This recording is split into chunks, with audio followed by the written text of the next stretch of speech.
the axis of evil or the axis of good? Cosmic light points exclusively to Mary and Jesus. Back in the days of George Bush and Osama bin Laden, you may remember at the State of the Union address of January 29, 2002, the president calling three nations the axis of evil. Those nations were Iraq, Iran, and North Korea. This was only 4 months after the demolishing of the Twin Towers in New York City, the worst terrorist attack ever experienced by the human race. What you may not have known is that in cosmology, there was an attack on the foundation of modern science that was also the worst ever experienced, and the after effects are still being felt today and are not going away. Borrowing the title from George Bush, this cosmological catastrophe was also dubbed the axis of evil. Back in 2004, two astrophysicists, Kate Land and João Maguejo, wrote an article with the title, The Axis of Evil. Why this ominous title?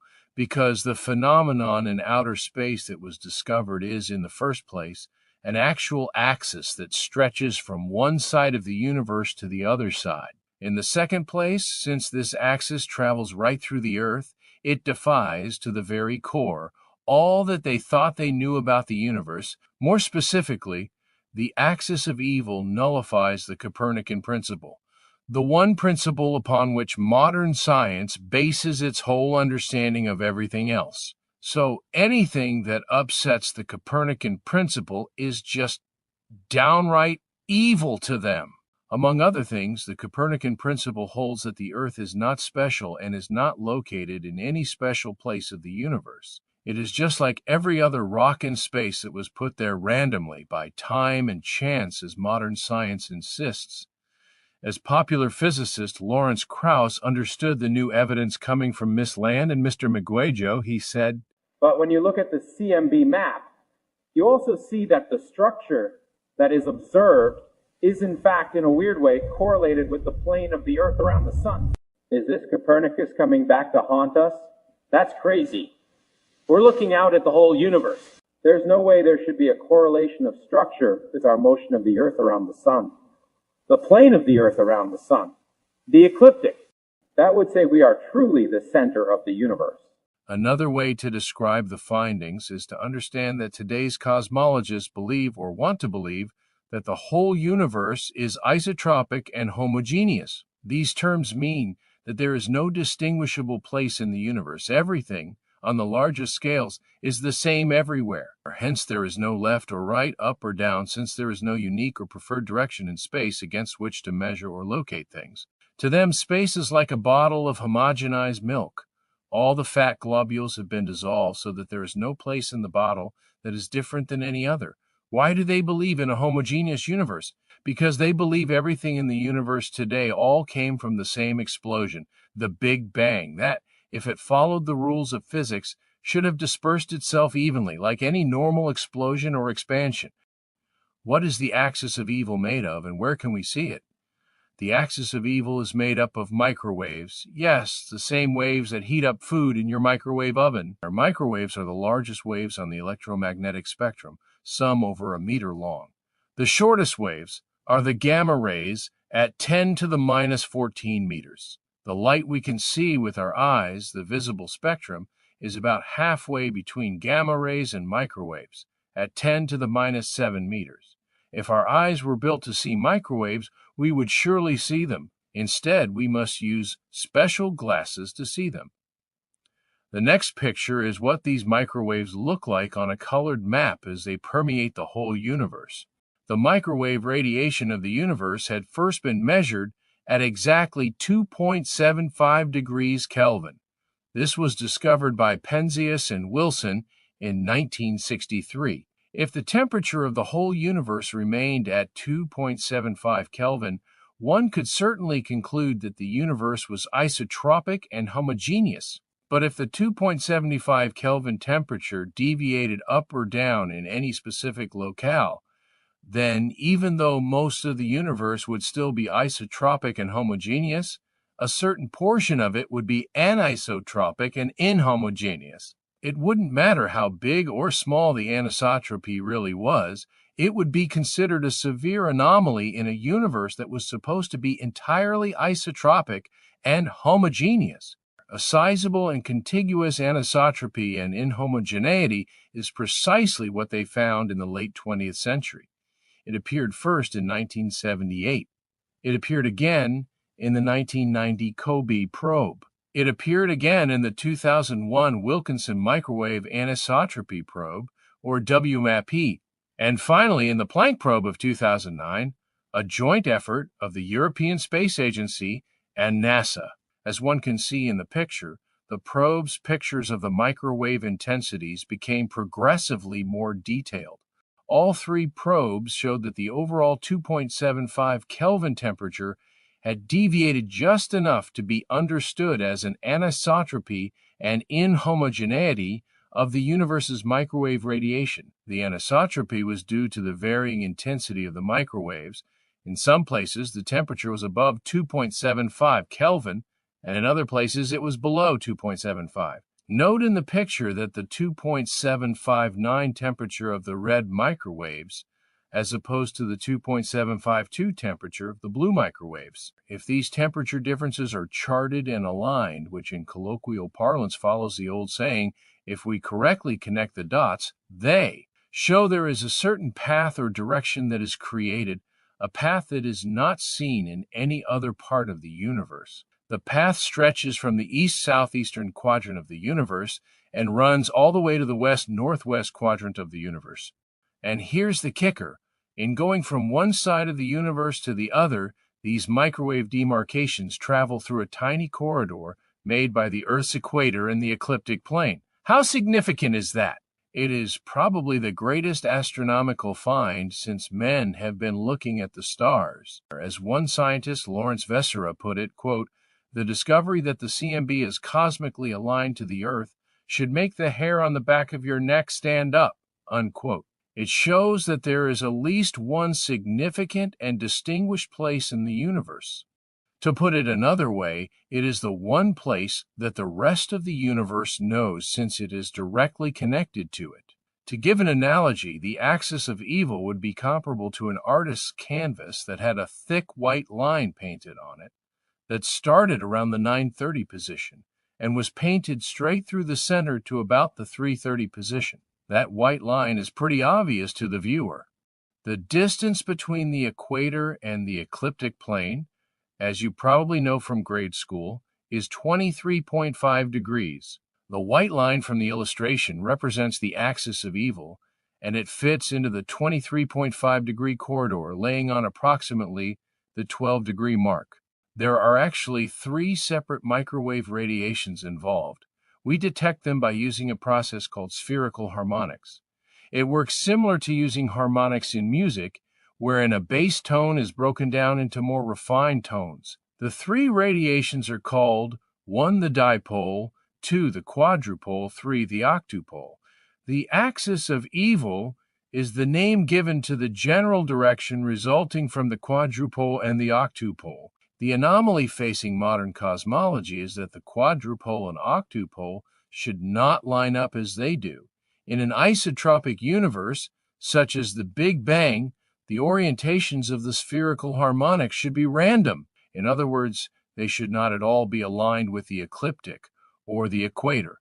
Notice that the corridor into which the 3 radiations fit is created by the equator and the ecliptic, that is between 0 degrees and 23.5 degrees. According to the 2013 Planck probe 7 study, there is 7.69 degrees between the quadrupole blue line and the octupole green line. So we are dealing with a very tiny area compared to the rest of the universe of 360 degrees. Notice that the axis of evil, the red line, is almost exactly between the quadrupole blue line and octupole green line.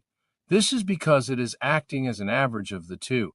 We will deal with the dipole, the gray line, later. If we run the quadrupole and the octupole out to the zodiac, what constellations will they run into? You will recall that the zodiac is the name we give to the 12 constellations through which the sun travels each year, beginning with Aries in March, April, and ending with Pisces in February, March. The constellations of the zodiac that the quadrupole and octupole radiation point to are Virgo and Leo. Let's talk with ChatGPT to verify this fact. We give a command to ChatGPT, show the constellations of the zodiac that lie between the quadrupole and the octupole. ChatGPT said, Yes. When we consider the directions of the quadrupole and octupole axes of the cosmic microwave background projected onto the ecliptic plane, they fall in the region of 165 degree to 175 degree ecliptic longitude.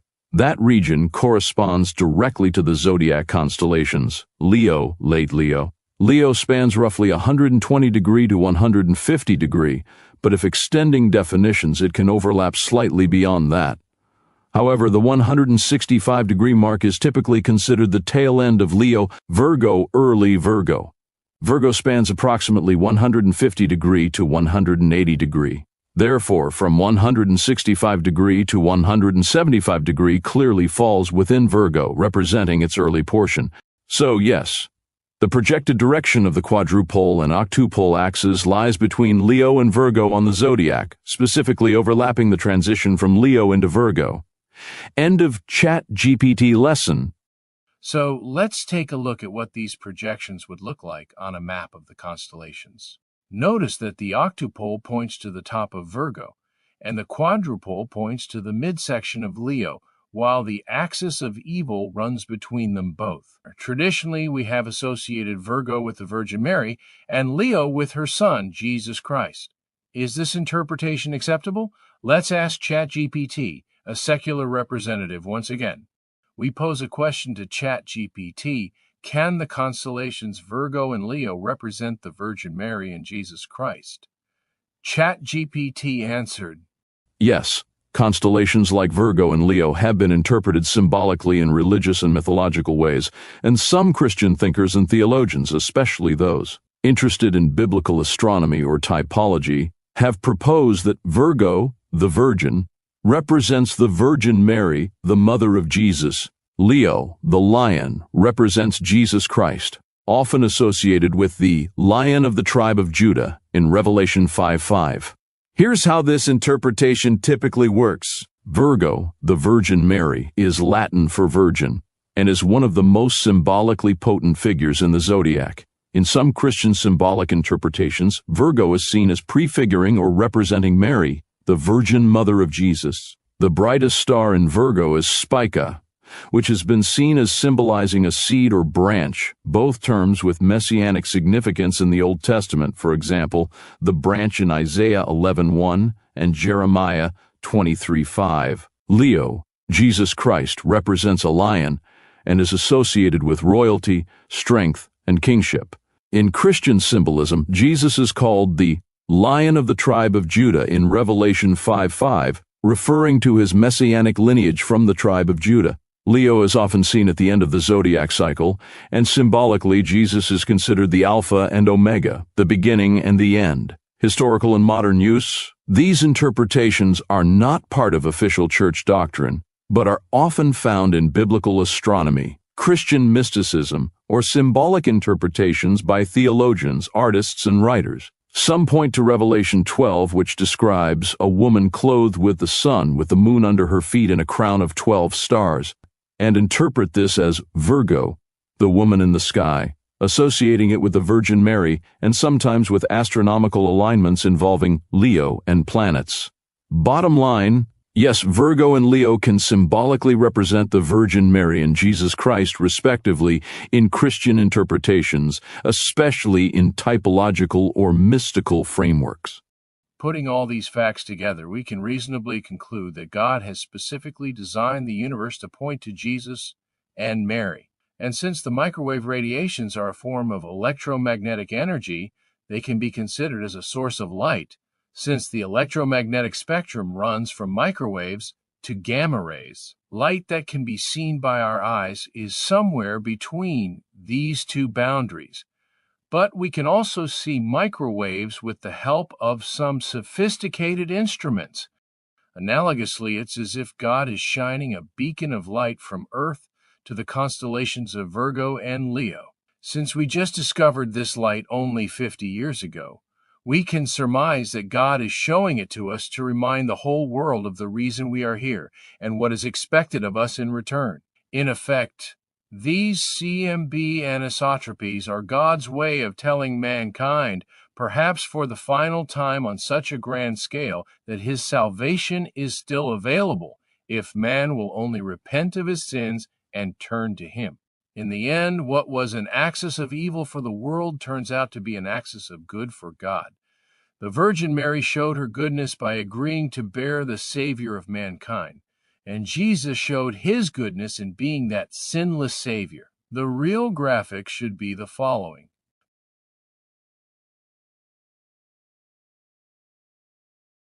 There is more.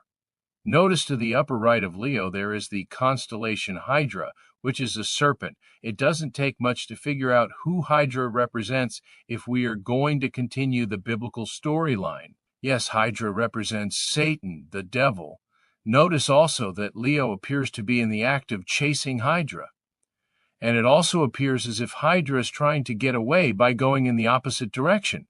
Before we go on, let's ask ChatGPT if it thinks it is acceptable to understand Hydra as Satan. Question to ChatGPT: can the constellation Hydra represent Satan, especially since it is next to Leo, who represents Christ, and Virgo, who represents the Virgin Mary? ChatGPT answered, The constellation Hydra, the largest constellation in the night sky, can be interpreted symbolically in a variety of ways depending on the cultural, religious, or mythological lens you're using.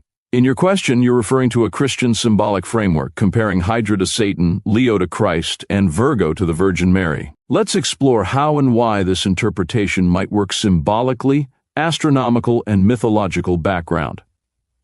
Hydra, named after the Lernaean Hydra from Greek mythology, a serpent-like monster slain by Heracles. It has a long body that stretches across the sky and is often depicted as a serpent or dragon. Christian symbolic interpretation. In Christian esoteric and prophetic traditions, especially those that interpret the book of Revelation symbolically, constellations can be seen as signs or representations of cosmic spiritual truths. Here's how Hydra might fit in. Hydra as Satan. In Revelation 12, a great red dragon, often interpreted as Satan, appears, waiting to devour the child born of a woman, interpreted as Mary or Israel. The dragon has 7 heads and 10 horns. Hydra is often depicted with a serpent-like body, and is sometimes accompanied by Crater, the cup, and Corvus, the raven, which could represent judgment and death. The serpent-dragon motif fits Hydra well in terms of visual symbolism and placement in the sky.